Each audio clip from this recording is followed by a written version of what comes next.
Era da tempo che gli autobottisti di Canicattì non inscenavano una manifestazione di protesta. Questa volta invece sembra che questa forma di protesta debba continuare ancora. Spiegami i motivi per il quale di questa serrata. Allora, buongiorno intanto. Sì, come dice lei, da tanto che non succedeva, era dall'anno scorso che non succedeva una cosa del genere, però ora siamo arrivati all'esasperazione. Noi non possiamo lavorare più alle condizioni che ci dà AICA. In pratica, AICA, prima di firmare il contratto con loro, ci aveva promesso che doveva fare dei tipo, tanti bocchettoni per quanto riguarda l'approvvigionamento idrico, invece non è stato così. Ci ha dato soltanto un punto di carico, come lei vede qua ci sono circa 30 camion e 30 camion devono caricare soltanto in un bocchettone e le attese sono troppo lunghe. Significa che, per fare un esempio, io posso fare un trasporto la mattina e se mi finisce bene poi riesco a fare un trasporto il pomeriggio, e con tutti i costi che ci sono, i costi che abbiamo, il gasolio che aumenta e tutto quello che c'è da pagare, noi non rientriamo più a coprire nemmeno le spese. Quindi è una cosa insostenibile e che non abbiamo intenzione di tornare a lavorare fin quando non mantengono le promesse e facciano i vari punti di carico come ci avevano promesso. Un solo serbatoio, quello della Madonna Rocca, che peraltro manifesta dei problemi, come per esempio il bocchettone che non consente alle autobotti di grossa capienza di potersi approvvigionare in tempi molto brevi. Sì, sì, questo è un altro problema perché i camion quelli più grandi non riescono ad entrare all'interno dell'acquedotto, hanno fatto un tubo provvisorio e per riempire da questo bocchettone che hanno fatto loro ci vuole circa un'ora per riempire un camion. Come le dicevo, è una cosa che non può funzionare così. Quindi noi chiediamo che loro mantengano le promesse che ci avevano fatto.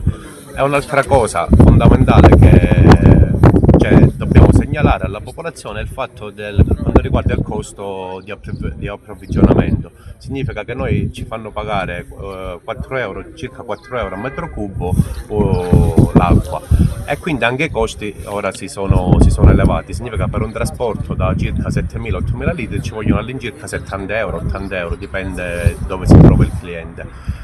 Le persone non hanno la forza di poter sostenere un costo del genere.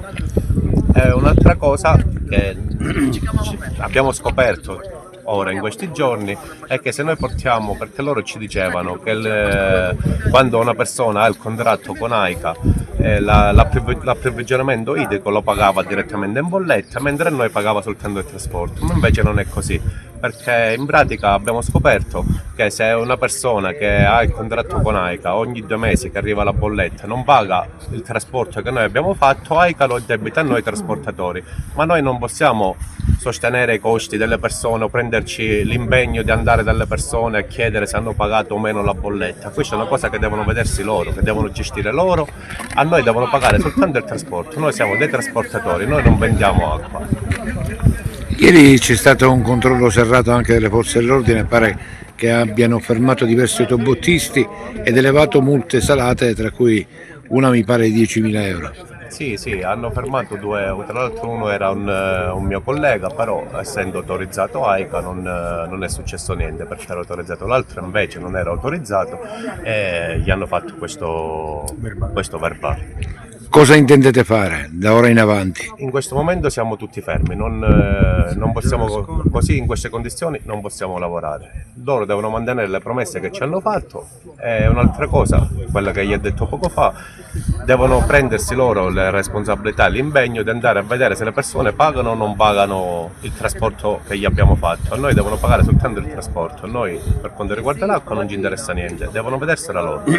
O quantomeno quando vedono che c'è un'utenza ed è segnato in rosso, non ci fanno caricare.